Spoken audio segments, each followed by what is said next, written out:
newly converted man here. I've seen many videos where people present their beliefs and attempt to argue that those beliefs should be believed. And I point out the various flaws in their videos.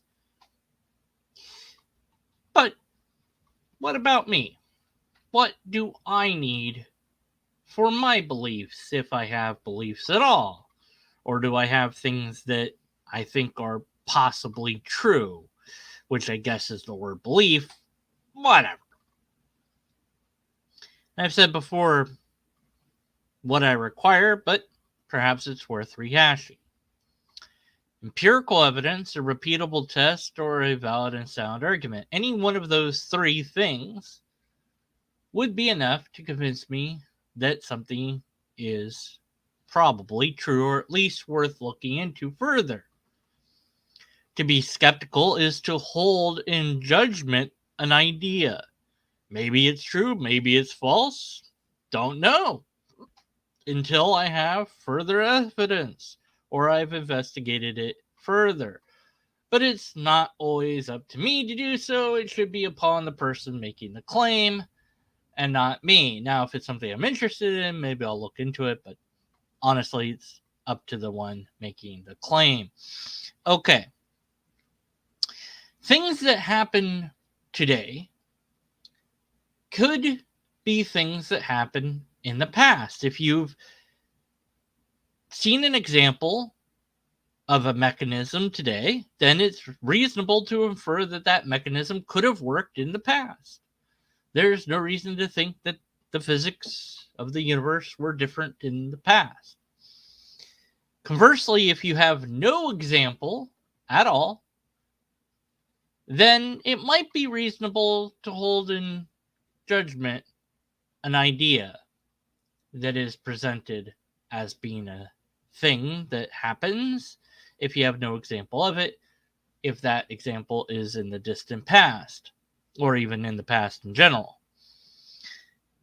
And of course, there are the mundane claims versus the extraordinary claims. A mundane claim would be anything that is something that you've seen, experienced quite frequently.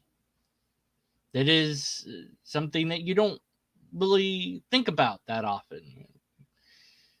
Perhaps breathing or sleeping or having a dream. These are all rather mundane events. The more extraordinary claims are usually those of the extraordinary, the supernaturalistic claims made, the fantastical claims made. And somebody saw someone floating in the air, or somebody saw someone disappear in thin air. These are extraordinary claims that require more scrutiny than the mundane claims. Eating dinner last night is not that extraordinary. It's rather mundane, but eating dinner with the President of the United States last night is rather extraordinary, unless, of course, you are somebody that is deeply involved in politics and is known to frequent the White House. Then it might not be that extraordinary to make such a claim. But, of course, that claim requires further investigation when it's made by somebody that isn't anywhere near Washington. Now, every now and again, I will get the, well, that's nice, but where's your empirical evidence, repeatable test, or valid and sound argument for any of the things? See, you've made a claim here that we need these things. So where's your evidence that we need these things? There's a couple ways to approach this. I usually take the paradox route, where I say, okay, you want evidence. I said that we require evidence to know a claim is true, and you're asking me for evidence of that claim. Well, then you're saying that we need evidence, correct? So then the claim is true. If we need evidence, then the claim is true that we need evidence. If you don't care about evidence or you don't need evidence, then I can claim that we do need evidence and the claim is true. Or in fact, it doesn't matter if it's true because you're just going to, you could accept the claim on its face without requiring any evidence anyway. So it's a rather nice little paradox. But a different way of looking at it is to consider what it would be to not require empirical evidence and or a repeatable test and or a valid and sound argument for a idea that you have been presented with. So someone makes a claim. Whatever the claim is, some person or group says X is true. Okay, now what? Do you just believe them because they said it? Well, perhaps you do, or perhaps you don't. What would your system be? What would your epistemology be? Perhaps you flip a coin to decide, or roll a die. Perhaps you just go by your gut, what feels right to you, or what feels wrong. Perhaps you go based on previous experience, or perhaps you go based upon what some book said to do or not to do. And that epistemology may or may not function in the real world, and it may function decently enough for you to use it. But it is not good enough for me. Because the claim might be very tempting to believe in. It might be something that feels good, looks good, smells good, tastes good. So you want it to be true. Because you want it to be true, then you might make it true.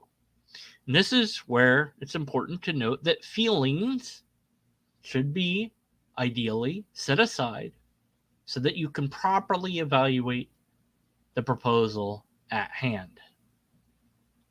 This is not always possible, or sometimes it's difficult, but it must be attempted.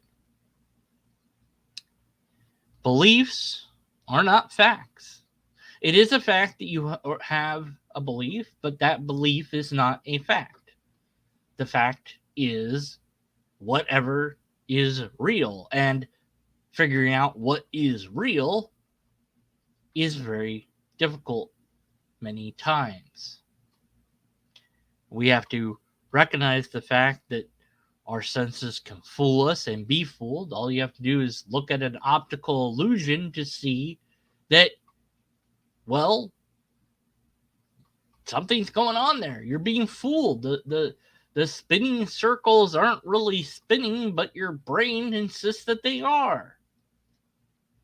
You know for a fact that it's not really doing that, but your knowledge is set to the side because your senses are being fooled. And so this is why we must use reason. Now, reason, what that means, can be kind of a interesting concept. I wouldn't say, I don't know if it's difficult or not, but is it reasonable to believe or not believe X, Y, or Z? And it depends on what X, Y, and Z is. I suppose it also depends what we mean by reasonable. It is reasonable that somebody who grew up being told that something is true their entire life might think that that thing is true. If somebody had been raised in a small room their entire life and thought that that room is all that existed, upon seeing anything beyond that room would be quite surprised. and then upon seeing that the rest of the world is rather large, would be surprised further. This new knowledge would then have to replace their previous ideas. Another common idea that I come across is that you can somehow choose your beliefs. Well, I've said this thing in this video, and you can choose to believe it or not. No, I don't know that I can, because I don't know that I can choose my beliefs in that way. Now, perhaps over time I could convince myself that something is true or false if I try and work hard enough at it, if enough pressure is applied mentally to me, then I might indeed believe or disbelieve in something. If somebody tries hard enough, could they make themselves believe I'm a lobster? Maybe. I don't know. And then could they convince themselves out of it? If they convince themselves after working diligently on the idea that I'm a lobster, could they then snap out of that idea, or would it take them an equal amount of time? Who knows? But I think it's fairly reasonable to say that if you see something, you tend to think that that thing is a thing. Now, again, you know that your senses can be fooled, so further investigation can be required depending on what you think you see. So if you see a flying saucer, well, maybe it is a flying saucer, or maybe it's something mundane. More than likely it's mundane. Why? Because the extraordinary is just that. It's unusual, and your brain likes to remember the hits and forgets the misses.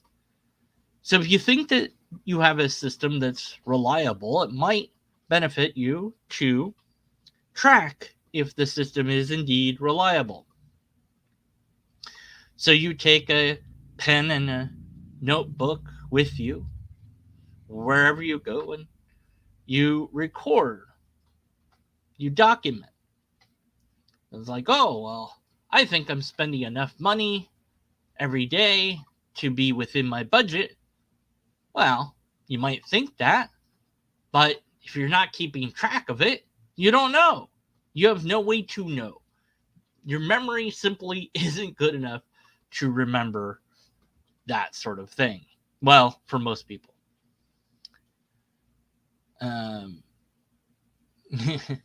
Yeah, someone can convince themselves of what's not. So 2 plus 2 equals 5. Yeah, 1984. Right. Well, given enough time, you might be able to convince yourself of something that isn't, or something that is. I ask people to do research. And this is an example that I'll give. I asked this person a number of questions that I have produced for apologists. And this one person emailed me these answers to those questions. And perhaps this deserves a video of its own, because they did not do research. They used Google, which is not the same thing. They quoted creationist websites and other Christian websites to justify their answers to the questions, as if I, a skeptic, would give any weight to those citations. And I said, this is sloppy. This is not reasonable. This is low bar. This is pathetic. Are you kidding me? And, well, they thought it was good enough. And they said, oh, well, you're just trying to think that it's not true. And they accused me of not wanting it to be true because I must feel something. I must be not desiring to be under the rule of their God or whatever. And the typical response that we've seen from certain types of believers. But when it is you and it is your belief that you are challenging, it is so difficult to see that sometimes. Sometimes it takes somebody to knock you up a bit, verbally speaking, for you to see the error of your ways. It's not easy to admit that you're wrong, but we must fall in love, if you will, with being wrong so that we can learn something new. And that, broadly speaking, is my epistemology. If there's empirical evidence, that means it's visible, visible phenomenon somehow. We can visualize it in some way, shape, or form.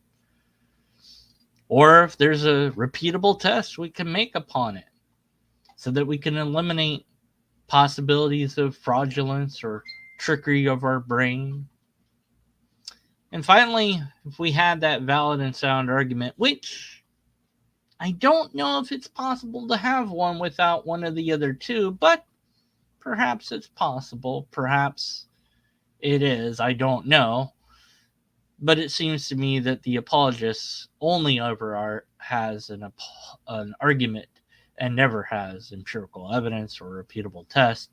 Or if they do, it's rather lackluster in nature. So, is there a better system? There might indeed be. If you think you have one, let me know. Thanks for listening.